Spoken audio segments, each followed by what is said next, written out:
Hey everyone, Django Fett here, Honey Down Games, comics, TV shows, movies, and more, and continuing my Tales reviews is Tales Volume 2, which contains Tales number 5 to 8, and it came out in May 2002. So I'll try to be really brief as I discuss each story as much as I can, really go in depth with stories I enjoyed, without spoiling too much, but no guarantees. Once you get me talking about some good Star Wars Legend stories, I can never stop. Also, the stories that I didn't enjoy, I will not even really mention too much at all, so I'll just gloss them over.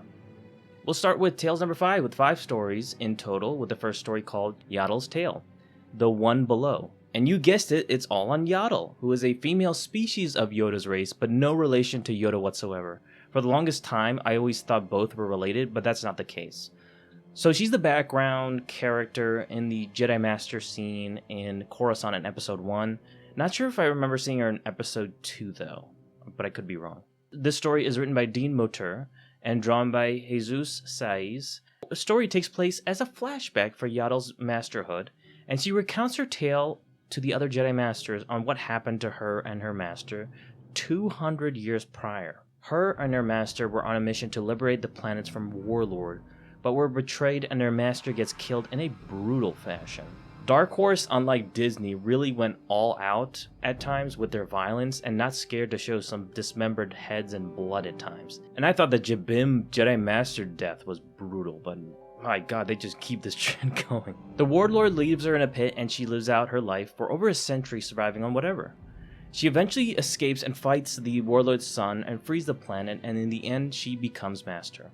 This was a really good story and a great backstory overall into Yaddle's character. What They Called Me is the next story written and drawn by Craig Thompson, and this is a silly story about a man who encounters Ewoks. Also, apparently there is a longer version that appeared in Star Wars Gamer issue number 4, which I didn't even know that was a thing. But I don't know if this story is the short version or the long version in the Tales comic, or the actual volume itself. It's not really clear to me. No, I don't believe it's canon, but it's funny and worth reading. I just love the cartoony, over-the-top art style. It's pretty good. A Summer's Dream is the next story written by Terry Moore and drawn by Cliff Richards. This story is set 33 years before the Battle of Yavin and centers around Ian Lago and his encounter with Amidala, and he falls in love with her. But things don't end up the way he wants in the end. It's a sweet but sad romance story. Now, I thought Ian Lago was the first lover of Amidala, referenced in her dialogue to Anakin in Episode 2, but after reading the script, that's not really the case. So as we go on to the script, Padme remarks, "Alright, his name was Paulo. I was 12, we were both in the legislative youth program. He was a few years older than I. Very cute, dark curly hair, dreamy eyes." Anakin remarks, "Alright, I get the picture. Whatever happened to him?" Padme, "I went on to become a queen, he went on to become an artist." Anakin, "Maybe he was the smart one." As you can see here, she references Paulo, someone completely different and not the son of a politician like Ian with red hair. That's not to say it isn't Legends, because it certainly is. This Paulo moment would have been an earlier moment in Padme's life. Hoth is a story I will not even give the light of day. It's a short 2-page story about a Wampa. Moving on. Lando's Commandos on Eagle's Wings is the last story for this issue and is written by Ian Edginton and drawn by Carlos Miglilia. Right away, what draws me is the exaggerated cartoony art style, and I think it's done great by Carlos. And he did do another story in Underworld, the Yavin Basilica, and just found out he died in his wiki in 2008, so rest in peace, Carlos. This story is set 4 years after the Battle of Yavin, and Lando is asked to deal with pirates that have been attacking the Republic. And I really enjoyed this story. It was easily the best of this issue by far, and you really see in the end how much of a conniving badass Lando really is, and a great commander to his team. And finally, the comic covers vary from here, and I'll start to show them from now on. I got the photo cover, but you could get the other version if you're lucky. Moving on to Tales number 6 with 6 stories, so a correction to myself in the last video. I thought it was 4 to 5 stories, but lo and behold, that's not the case here. Before we get into the stories, I do have to mention the small 1-page story by the editing team and masterfully drawn by Lucas Maragon, where they talk about what you can expect with the Tale stories in a funny manner. These small stories would become a common occurrence in these comics from now on. I will not be showing these stories in the future, as you can explore them yourself, but thought it was worth mentioning. The first story of this comic is The Hovel on Turk Street, written by Tom Fassbender and Jim Pesco and drawn by Eric Powell. This story is set 1 year before the Battle of Yavin and stars Greedo, who is hired to track a person for an unknown female. You can find out the rest if you read this interesting story. A Hot Time in the Cold Town Tonight is written by Ian Edginton and drawn by Mark Martin and Rick Nielsen, and this continues the adventures of the Max Rebo Band from Tales number 2. The Stop That Jawa story. And strangely enough, Dave Cooper is not involved in the story whatsoever. I'm not sure why. But they are sent to Hoth by Jabba to perform for his friend Bingo Mindra, and they get into funny antics. Overall, really funny story, and I'm glad they continued the funny adventures of the Max Rebo Band once again, and I hope they continue this trend with future issues. Fortune, Fate, and Natural History of the Sarlacc is written by Mark Schultz and drawn by Kelly Strom, and is self-explanatory. Explains the birth of a Sarlacc, however the story is not canon. The Sarlacc's growth is indeed canon, but the story isn't, because the Sarlacc at Carkoon has been alive for over 4,000 years before it even encountered Boba Fett, according to Wikipedia. This was a very dark story on how this Sarlacc parasite infects all and leads us to believe that this alien rabbit somehow got revenge on Boba Fett in this matter, which is odd, but love the dark artwork and backstory into the growth of this monstrous Sarlacc. Junkie Hero is written by Mark Evanier and drawn by Sergio Aragones, and C-3PO and R2-D2 get into this comedic story, and no, it's not canon. But what if it is? And if it is, then it means Bender is in Star Wars, and that means Futurama is now part of Star Wars Legends now. The Hidden is the next story, written by Sean Conant and Scott Morse, and drawn by Scott Morse. The story is set 3 years after the Battle of Yavin, and in this, an Imperial probe droid lands on a planet, and Yoda uses his lightsaber to destroy it. The planet would be Dagobah, and he just goes home, and that's it. Also, apparently his lightsaber is purple, and even the editors reference it and make fun of that. Thank the Maker is the final story for this issue, and is written by Ryder Windham and drawn by Killian Plunkett. The story is set 3 years after the Battle of Yavin and coincides with Episode 5 and Anakin's flashbacks as a kid with C-3PO. Really interesting story and worth reading. Finally, you can get Tales number 6 in an interesting cover, number 1, or boring photo cover. I got the boring photo cover, unfortunately. Moving on to Tales number 7 with 5 stories in total, with Single Cell, the first story, written by Hayden Blackman and drawn by Jan Duursema. So this is going to be interesting, hearing those names alone.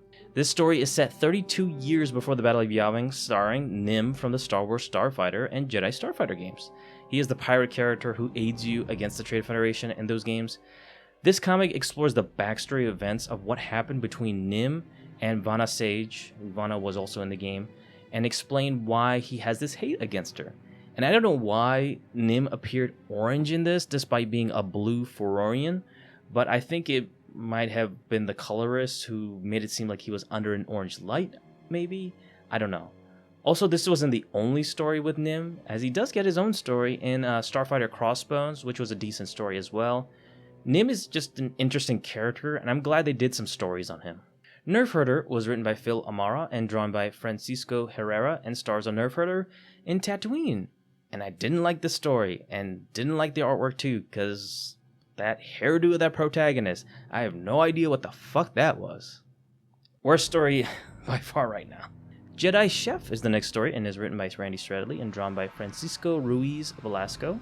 This is a comedic story of 2 Jedi members, Plo Koon and Mika Gyat, as they are sent to rescue a chef from a hut and must engage in a cook-off contest.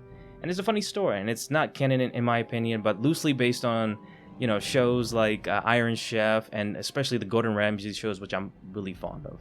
Outbid But Never Outgunned is written by B.U. Smith and drawn by Mike Diota Jr., and this is a Boba Fett story, so I'm going to go do a deep dive of the story. So if you want to avoid spoilers, especially for this epic story, then I'll put a timestamp right now if you want to skip to if you want to avoid spoilers.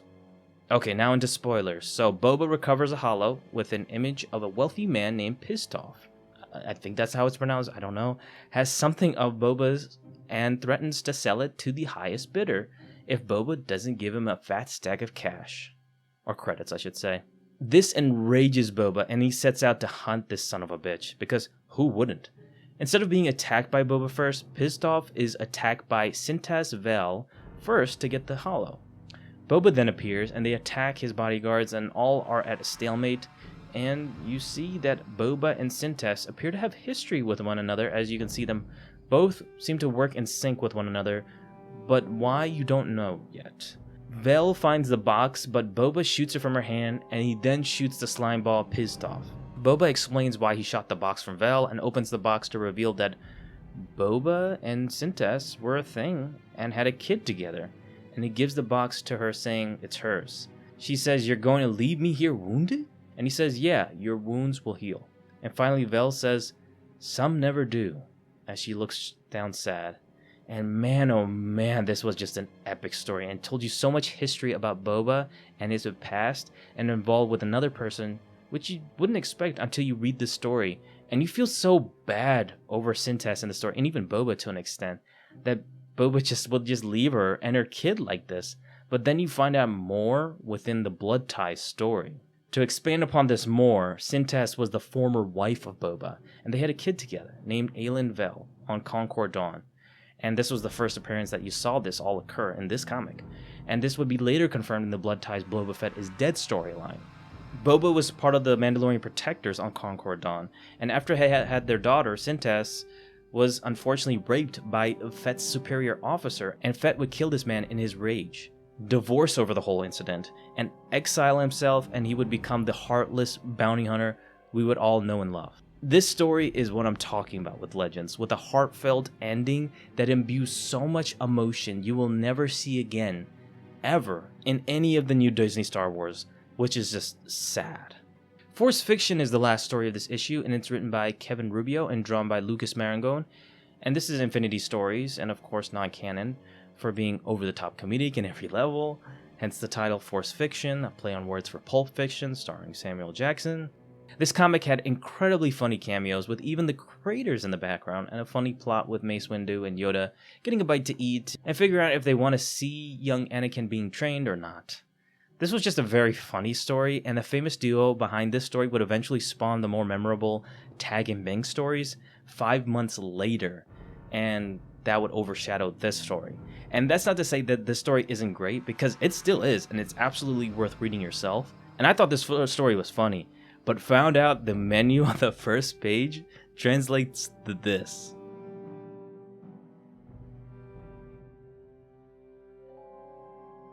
And finally, for this issue, you'll have two different covers, as per usual, the boring photo cover and the more interesting cover art, which I luckily have. And finally, we move on to the final issue for this review, and that is Tales number 8, which contains 5 stories. But I have to be honest with you guys, this is easily the worst issue I have read by far in the Tales series. There is not one memorable or good story here at all. The 5 stories are Captain 3PO, The One That Got Away, The Secret Tales of Luke's Hand, Death Star Pirates, and Bad Business. For the sake of this review, I will talk about 2 of the stories at the very least for you guys. The Secret Tales of Luke's Hand is written by Henry Gilroy and drawn by Dario Brazello, and is set 11 years after the Battle of Yavin, and Han tells his young son, Anakin Solo, a bedtime story dealing with hands, and it's a cutesy little short story, and one of a few stories with Anakin Solo for once. Bad Business is written by John Ostrander and drawn by Francis Portela, and not Jan Durisma, so that's hurting it right there, and is centered around our favorite demon, Vilmar Grok, who undergoes a bad business deal. This is probably the best story of this issue, but it's still not good, and the artwork is pretty mediocre. If you skip this Tales issue entirely, you're missing absolutely nothing. So I have to give Star Wars Tales Volume 2 a...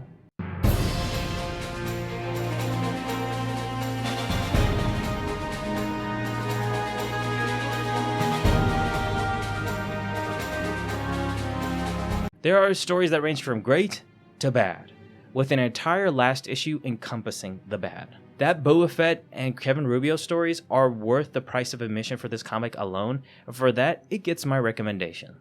So I am pumped for my next review for Tales Volume 3, because it houses one of my favorite Tales stories ever. So I am excited to share my thoughts on that story and give you guys more of a bigger analysis of that. You guys will know what I mean when I discuss it. Don't forget to please like this video, comment down below, tell me what you think of Tales Volume 2 of these stories in the comment section below, and subscribe to my channel Django Fett if you haven't already, and I'll see you guys on the next video. Peace.